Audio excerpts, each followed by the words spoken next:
kita lihat peta bahasan kita dulu sebentar supaya paham kita. Sebetulnya ini sebelum menikah harus sudah disampaikan sehingga jelas ya. Di Malaysia itu bagus, sebelum menikah ada konseling dulu, sehingga setelah menikah paham tugasnya, perannya, fungsinya. Insyaallah alhamdulillah Aliasan mengawali hari ini. Oke. Mari kita lihat peta pembahasan kita. Konsep kehidupan berkeluarga. Oke. Suami laki-laki muslim akan menikah dengan muslimah sehingga menjadi suami dan istri, akan melewati 3 masa. 1 ta'aruf, kedua khitbah, ketiga nikah. Jelas sampai sini? Baik. Saya berikan gambar yang berbeda. Ta'aruf, masa perkenalan. Khitbah, masa lamaran. Kemudian nikah, proses penyatuan. Mudah-mudahan bisa cukup waktunya. Saya ingin tawarkan, kita akan langsung bahas ke fase nikah saja, membahas berkeluarganya, atau ingin dibahas dari awal? Setuju? Saya tidak tanggung jawab kalau lama nanti ya. Insyaallah. Baik, mari kita mulai. Ayatnya pindah dulu kalau begitu. Pelan-pelan sebentar, pelan-pelan. Quran surah Al-Hujurat. Surah berapa? 49 ayat 13. Tambahkan dulu.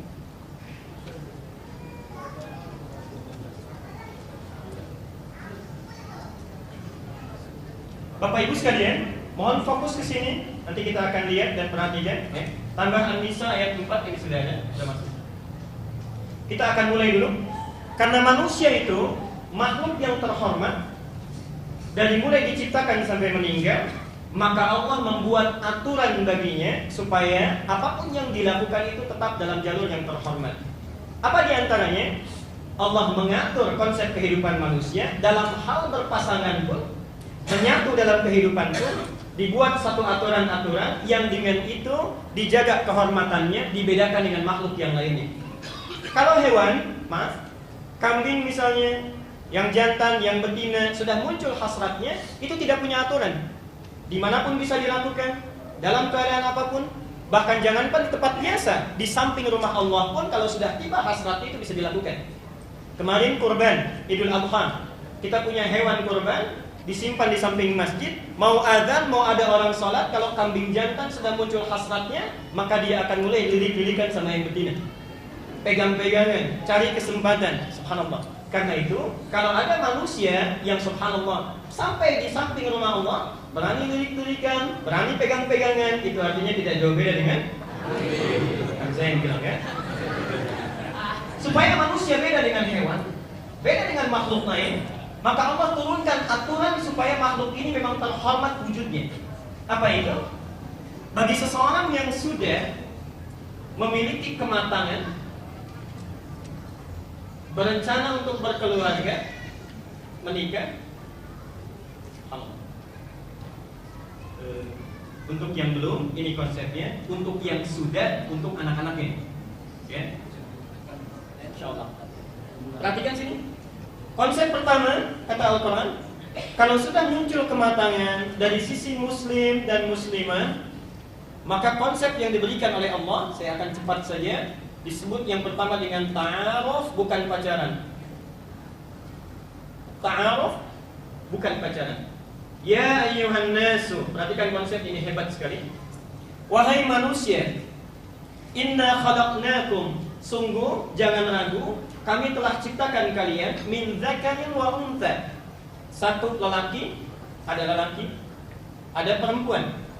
Lihat konsepnya cara bertaruh. Syu'uban wa qadaida, berbeda-beda tempat, suku dan keadaannya. Beda RT, beda RW, beda kecamatan, kabupaten, daerah, sampai beda dunia, negara maksudnya. Dari suku-suku yang berbeda, syu'uban wa qadaida. Perhatikan di sini, ini konsep yang sangat indah.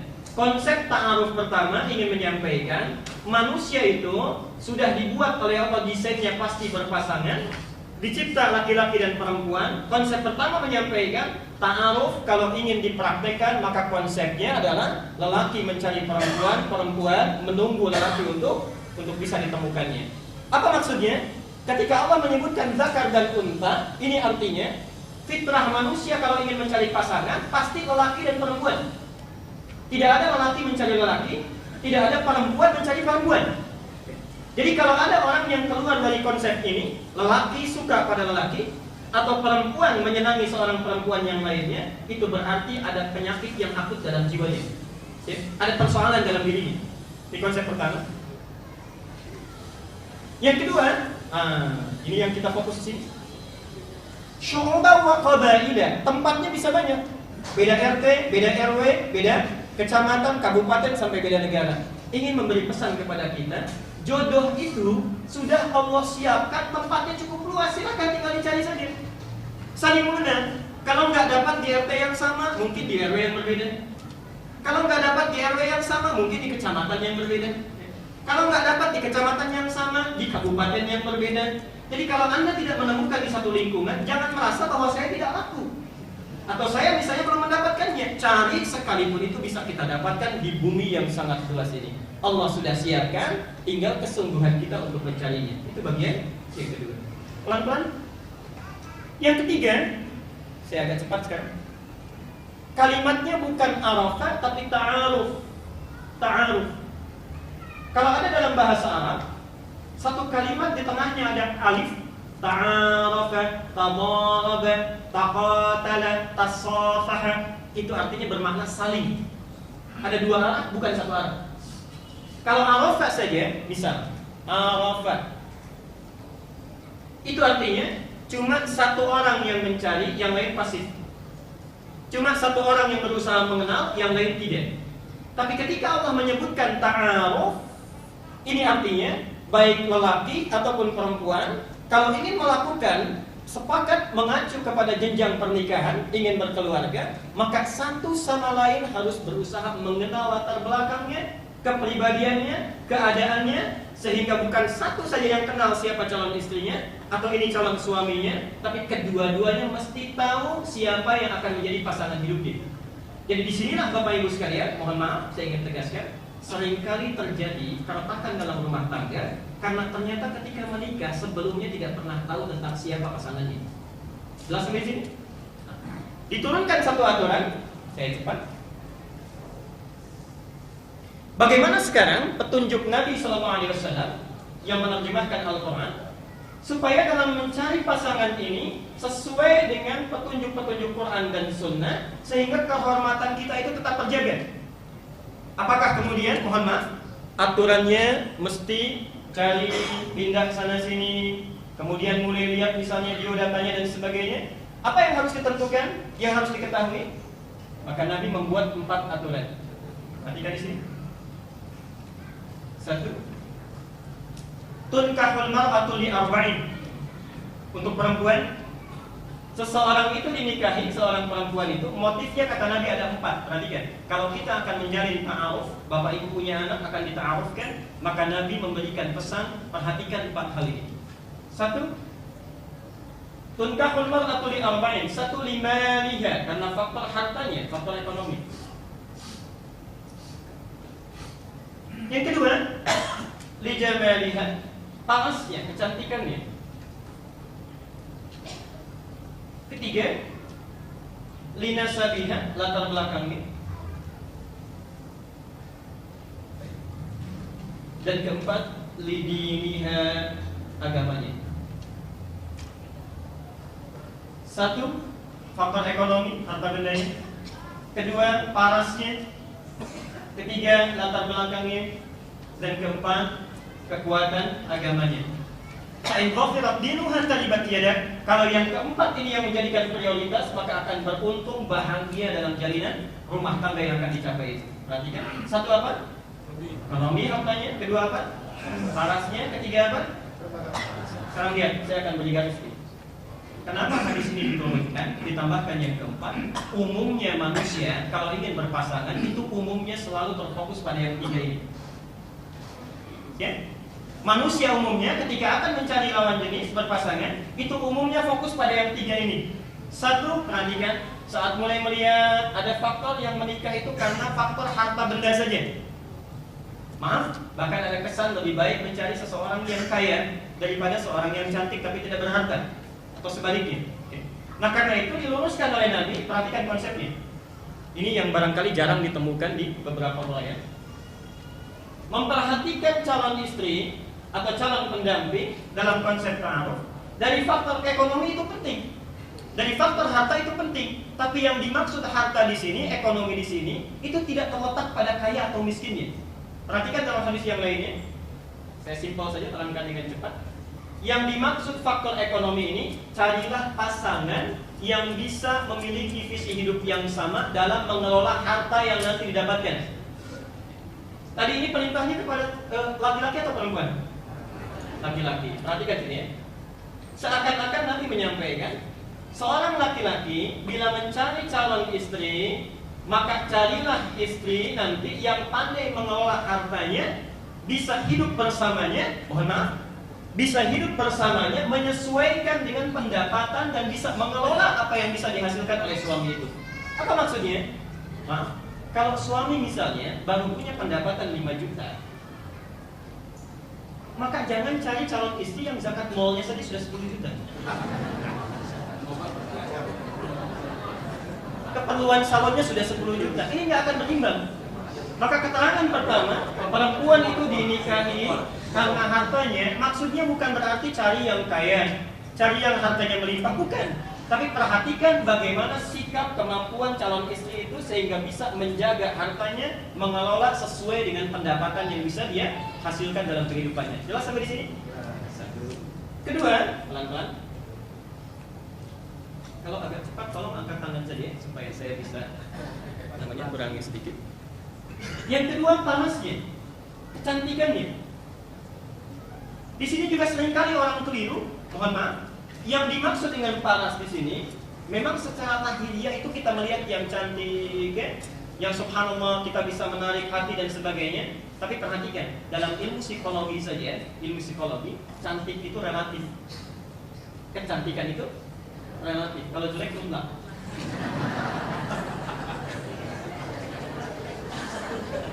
Makanya nggak ada yang jelek kan? Lihat sini sebentar. Karena kecantikan itu sifatnya relatif, perhatikan. Karena itu Nabi mengikat nilai kecantikan ini dalam sabdanya. Perhatikan, seorang perempuan yang cantik, istri yang menawan itu, yang solehah itu, perhatikan, jika engkau memandangnya, tenanglah hatimu. Jika engkau menatapnya, merasa tentram keadaan dirimu. Jadi kecantikan itu tidak hanya dilihat parasnya, bisa yang ini nilainya 100, ini 75, ini 80, bukan itu maksudnya. Tapi siapapun, bagaimanapun keadaannya, kalau kita bisa melihat perangainya, keadaannya, lihat wajahnya saja, hati sudah tentram. Al-Bukhari nomor hadis yang kelima. Saya ingin tanya, Khadijah, istri Nabi lebih daripada 4. Khadijah dengan Zainab, itu cantik mana? Bapak yang saya ulangi, Khadijah dengan Zainab, ibu sebentar, bapak-bapak dulu ya. Cantik mana Pak? Zainab. Ibu, Khadijah dengan Zainab cantik mana? Sudah lain kan? Umumnya laki-laki itu membayangkan yang fisikal, Zainab. Ibu kebanyakan Khadijah katanya. Perhatikan, pertanyaan saya satu, Bapak tahu dari mana Zainab? Sudah Pak, sudah.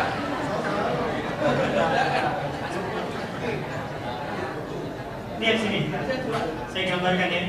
Zainab itu kalau tertatap oleh seorang lelaki, itu mata tak berkedip, wajah tak berpaling. Mata tak berkedip, wajah tak. Jadi kalau antum para suami pulang ke rumah, lihat istri, mata tak berkedip, wajah tak berpaling, itu milik Zainab.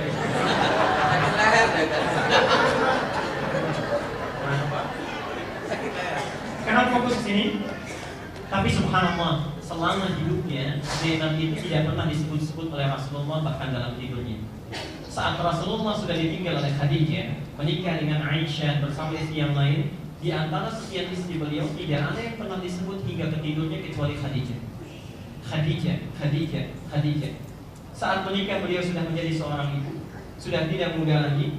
Fisiknya dibandingkan dengan Aisyah, apalagi Zainab barangkali secara fisikal tidak seideal itu, tapi subhanallah disebut dalam tidurnya. Kalau ibu ingin tahu di antara kehebatan Khadijah, subhanallah, Nabi satu kali Pak itu pulang dari Gua Hira, wahyu belum turun. Di tengah jalan, lihat di Al-Bukhari nomor hadis yang kelima. Di tengah jalan tiba-tiba sedang siang bolong di awal masa Islam, ada yang panggil Muhammad, Muhammad, Muhammad. Lihat kanan nggak ada orang, kiri nggak ada orang, ke belakang juga tidak ada, subhanallah. Tiba-tiba lihat ke atas, ada laki-laki rambutnya panjang, pakai jubah seperti orang duduk, ya Muhammad. Bayangkan Pak Hasan kalau siang-siang lewat Malaysia. Ada orang manggil Pak Hasan, kanan kiri nggak ada, belakang nggak ada, di atas orang rambut panjang pakai jubah, apa yang dilakukan? Lihat bahasa hadisnya. Faru'ibtu minhu. Saya takut luar biasa. Raibah itu artinya bulu kuduknya sampai berdiri, merinding. Itu subhanallah. Langsung lari Nabi, kemudian lari ke rumahnya, ketok pintu dengan kencang. Ketika dibuka Khadijah, baru lihat saja Bu, subhanallah. Baru lihat. Itu subhanallah, hilang setengah kekhawatirannya. Baru lihat wajahnya. Disambut dengan senyum, tidak ada kekhawatiran, diajak suaminya, minta diantar ke kamarnya. Perhatikan hadisnya. Sampai di kamarnya minta diselimuti. Mendengar kata-kata Khadijah, hilang seluruh kekhawatirannya. Duhai suamiku sayang, engkau itu seorang yang sangat baik, tidak pernah punya musuh, selalu menyambung silaturahim. Jangan khawatir, aku selalu bersamamu dalam suka ataupun duka. Subhanallah, hilang kekhawatirannya, tenang jiwanya. Baru turun surah Al-Mudaththir ayat 1 sampai ke 5 itu. Perhatikan. Bapak pulang kantor dalam keadaan gelisah, capek luar biasa, banyak persoalan, dibukakan oleh istri, tenang atau tidak? Perhatikan. Kalau mendapati keadaan demikian berarti baik keadaan ibu. Bu, saya pernah sampaikan ya, kenapa istri Nabi itu lebih daripada 4? Karena subhanallah, semua tipikal istri perempuan di muka bumi ini itu terwakili oleh istri-istri Nabi SAW. Jadi di antara ibu nanti ada yang mirip itu seperti Khadijah, seperti Zainab, seperti Aisyah, seperti Ummi Kulthum, seperti Maimunah dan sebagainya. Tinggal ibu temukan kira-kira mirip siapa, pelajari bagaimana mereka mendapatkan pendidikan dari Nabi SAW. Sekarang senyum aja dulu, di rumah dilihat-lihat ya. Lihat sini. Jadi yang dimaksud cantik itu adalah perangainya, akhlaknya, kebaikannya, yang kalau kita menatap itu ada ketentraman di hati. Sehingga kalau nanti berumah tangga itu subhanallah. Jadi kalau ada persoalan itu, ada sesuatu, tidak harus berkomunikasi pun hati sudah tenang, sudah nyaman. Jadi ini bagian yang kedua. Cantik yang dimaksud di sini adalah perangai yang baik. Ketiga ini latar belakang. Subhanallah. Dilihat pasangan kita ini asalnya dari mana, pendidikannya dari mana, kemudian anak siapa, keturunan siapa dan sebagainya. Hati-hati kata Nabi, jangan engkau cari perempuan yang al-nisa'ul hasna atau imra'atul hasna allati tanbutu fil manbatis su'. Jangan engkau cari seorang perempuan calon istri walaupun cantik tapi tumbuh di tempat yang sangat buruk. Tumbuh di tempat yang sangat buruk. Bapak Ibu sekalian, ini tolong fokus ke sini. Saya mohon dengan sangat karena kemarin terjadi kasus di MUI. Ada seseorang menikah. Kenapa ini penting dipastikan latar belakang? Satu, untuk memastikan, ini yang paling penting, apakah ada hubungan mahram atau tidak. Beberapa bulan lalu ada kejadian menikah, sudah punya 3 anak, ternyata diteliti itu berasal dari satu ibu susuan yang sama. Satu ibu susuan yang sama. Akhirnya mau tidak mau dipisahkan padahal sudah punya anak 3. Karena itulah pada bagian yang ketiga ini sudah mulai serius. Dicari latar belakangnya, ada hubungan mahram atau tidak, cari kesesuaiannya dengan calon suaminya sehingga ketika berumah tangga ada kebaikan yang bisa didapatkan. Yang keempat ini yang terakhir dan ini yang paling penting, faktor agama. Nabi menyampaikan kalau ada seseorang datang ke rumahmu, engkau ridhoi akhlak dan agamanya, maka jangan pikir panjang, segera nikahkan anakmu dengan orang tersebut. Subhanallah, perhatikan urutannya. Kalau mengurutkan seperti ini dalam hadis itu, jangan diurutkan dari atas ke bawah. Kalau kita ingin hitung dari atas ke bawah, maka urutannya ini harapan 1, juara 3, juara 2, juara 1. Harapan 1, juara 3, juara 2, juara 1. Jadi kalaupun ada orang yang misalnya mohon maaf, pengelolaannya hartanya baik tapi agamanya kurang baik, belum ideal. Ada orang yang perangainya baik tapi agamanya kurang bagus, belum ideal. Bahkan seorang ulama pernah menyampaikan, ini agama nilainya 1, yang ini 0, yang ini 0, yang ini 0. Jadi kalau ada seseorang misalnya bagus pengelolaan hartanya, tapi agamanya kurang bagus, berapa nilainya? 0. Bagus perangainya, berapa nilainya? 0 lagi. Bagus kemudian yang ketiganya dari sisi latar belakang S1, S2, S3 misalnya, subhanallah. Tapi tidak bagus agamanya, berapa nilainya? 0. Perhatikan. Ada seorang agamanya bagus, sudah bagus, pandai mengelola harta. Berapa poinnya? 10. Sudah pandai mengelola harta, cantik luar biasa. Berapa poinnya? 100. Sudah seperti ini, latar belakangnya juga bagus. Berapa nilainya? Subhanallah, ini yang paling sempurna. Kalau sudah datang yang seperti ini, sudah kelihatan, jangan ditunggu, segera langsungkan. Mudah-mudahan dengan itu bisa mendapatkan konsep ta'aruf yang paling baik. Jelas sampai di sini? Baik. Mas Andika kira-kira berapa poinnya? Baik. Terus dilihat ya. Insyaallah. Saya teruskan.